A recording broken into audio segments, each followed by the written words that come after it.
Hello everyone, welcome back. Last time we did the boating school stuff. Now we're in the Sand Stadium doing the Maestro mission, and I had a lot more pep in my step the first time that I recorded this, because, yeah, this is my second time recording this entire segment, because Audacity, for some reason, decided to set my microphone that it was recording with as my terrible webcam microphone. The webcam that is on the other side of my desk, instead of the snowball mic that I have always had plugged in and always had set as my default mic on Audacity since the beginning of time and have never ever changed. So I don't know why that fucking happened, but it was very annoying. It was terrible quality, and the microphone on the webcam was very far away, and so you couldn't really hear me very well. And I was very sad because I was pretty happy with how all of the commentary the first time around turned out, and to the point that I was just about willing to just have this segment have terrible audio quality, but I like this level, so I wanted to give it due diligence. So this is Rock Bottom, and it is one of my favorite auditions in the whole game. It's very simple. Like I said in the last one, it's Guitar Hero shit. You hit the buttons at the right time when they come up on the screen. And as far as Guitar Hero ripoffs go, it's not even particularly hard, as you can probably tell. It's, you know, pretty easy to not miss notes all the time. I think in this run of it, I only miss one or two notes in the entire thing. I think only one, and I was pretty pissed, but that I missed the one, because there was a time back in Nam where I was playing these SpongeBob games with such frequency and with such finesse that I was just motoring through them. Like, I could just pound through these fucking SpongeBob games when I was a kid, and just do everything perfectly. I can't believe it. I'm ready to rock.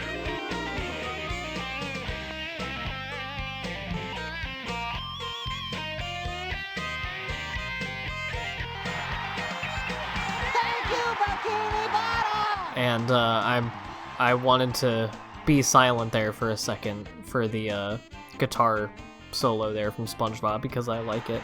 So anyway, as I was saying, now that I think back to it, I used to get, like, there isn't really any such thing as a perfect score for anything in this game, but I was getting, like, top tier scores in this game.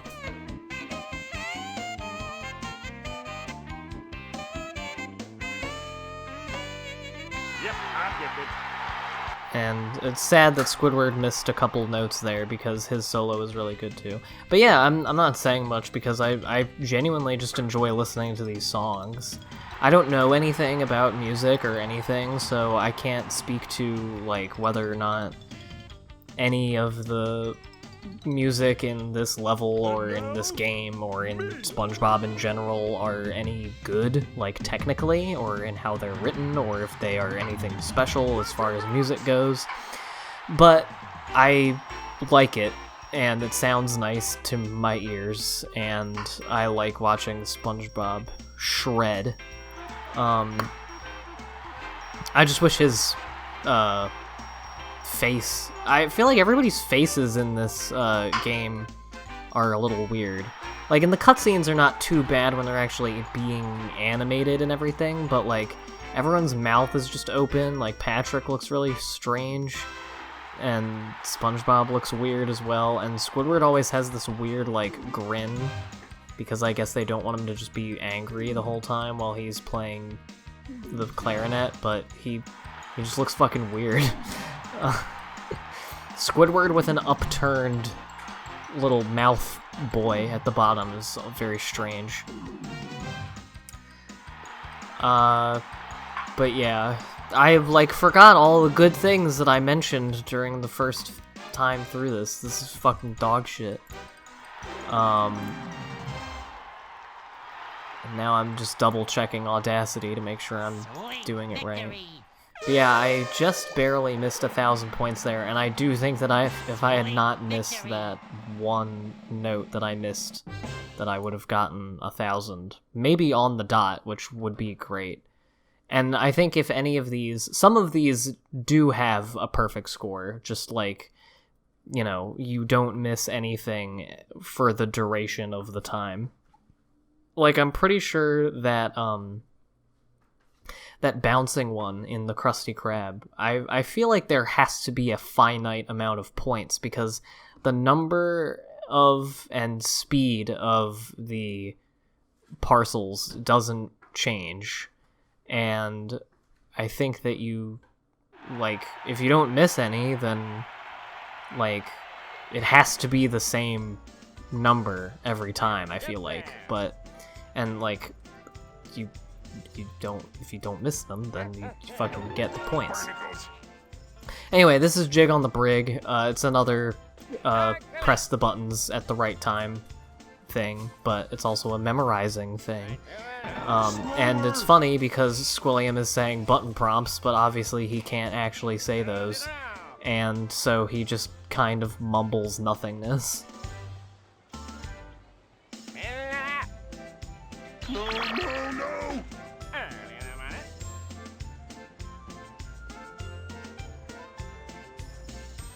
It's so strange sounding. Not good.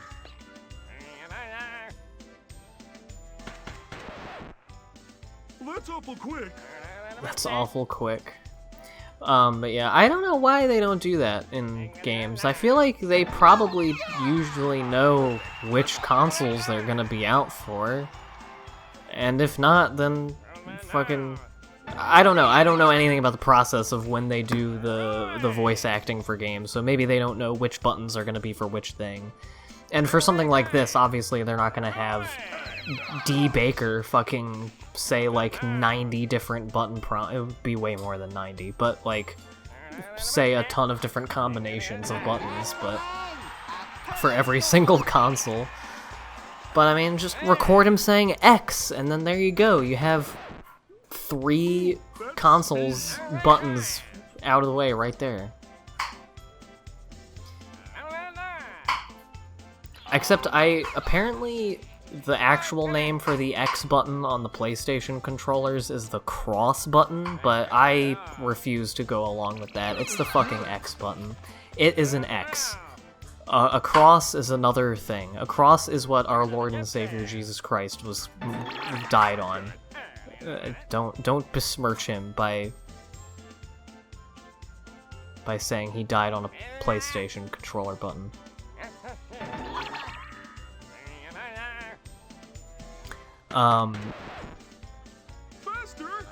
But yeah, the like kind of relevant thing that I wanted to talk about for this was, because it's a Squilliam thing, is the episode Band Geeks, because I've been thinking about it a lot recently because of a YouTube video I saw a couple days ago of like a fan reanimation of it, where they had a bunch of different SpongeBob fan artists do like a shot or two of each of the episode Band Geeks from season 2, and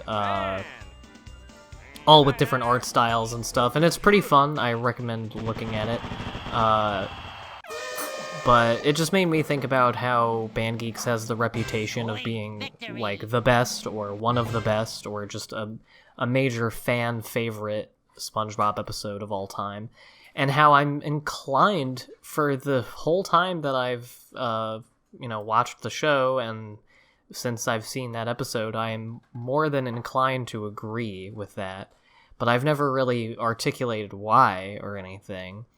But I think a big part of it, and obviously I'd have to do kind of a deeper dive to try and explain like what about them makes the scenes and gags in the episode so good and work so well. But just in general, I feel like it's one of the most consistently funny of all of the episodes, and it's written by Aaron Springer and Carl Greenblatt, and I think maybe one other writer, but those two I've talked about before as being the sort of like, they just seem to be behind almost all of everyone's favorite episodes from the sort of golden years of the show. But I think the two main things setting it apart are, they both have to do with the ending, I suppose, where the musical number is just something that stands out from the rest of the show and is also, like, very funny and silly and kind of out of left field. And I don't think people appreciate how out of left field it is because everybody knows the episode, so you expect it, but including me. You know, in thinking about, like, seeing that episode for the first time, it's not exactly how I would have expected it to go. At least not with that song in particular. Like, that's just a very, very funny choice. That's something that I really miss about old SpongeBob versus the newer ones, and I haven't really seen anything from the new SpongeBob episodes that make me think that this has been improved upon at all. But, there were some very inspired, like, licensed music choices in the early SpongeBob episodes. All the way back to the very first episode of the show, the pilot, Help Wanted, when they have Living in the Sunlight, Loving in the Moonlight by Tiny Tim. But you had that, you have Sweet Victory, you have the parody of the Twisted Sister song in the movie. I think there's a Motorhead song in the movie soundtrack, now that I'm thinking about it. And there was also, like, I forget who it was, but some very famous, like, pop artist or band wanted to do a song for the movie soundtrack. And Avril Lavigne ended up being the farthest into the sort of mainstream pop realm that Hillenburg was willing to go. Because he didn't want to cheapen it, because I think he rightly observed that SpongeBob was occupying the same sort of space in pop culture as something like Mickey Mouse or Bugs Bunny, where there's a timelessness. You know, obviously he is a product of a corporation and a brand, but, and I mean, the branding of SpongeBob and the merchandising of SpongeBob is breathless and insane, and has been incredibly consistent over the 20 years.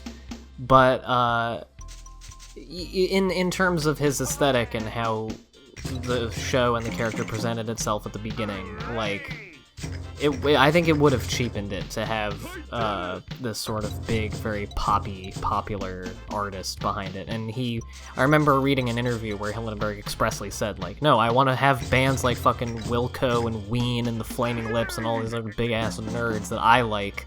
I don't, like, this isn't, like, whatever band or artist was on the table at the time. He was like, this isn't what I, like, this isn't what the show is like. You know, this isn't what kind of conceit SpongeBob's supposed to have.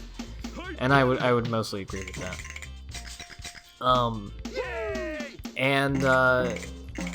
Yeah, they just kind of stopped doing that. And there were plenty of, like, original sung by the characters songs in the first few seasons, but they seem to be much more plentiful in the, like, seasons 4 through 7. By the way, when I say new episodes, that's what I'm referring to. I haven't watched the show since season 7, so I think I don't know, those just seem to have a lot more just mediocre songs that grind the episode to a halt. Especially, I mean, Atlantis Square Pantis is just not only the episode length equivalent, but the TV movie length equivalent of that problem, where it's just like, I think there's one section of that episode where there's like a 2-minute long song for Sandy that's like, okay, and then literally 10 seconds go by and now Plankton is singing a song, and his song is like 45 seconds long and is essentially just a bunch of dialogue over a beat, over like a tune. And yeah, pointless, stupid. So I didn't talk about that other one at all. Beats Me. It was, you know, you repeat the beat that the guy does, and But I like it. You have to have like a sense of rhythm to do it, which is Send Mr. Squarepants down to wardrobe. He is on his way to being a star.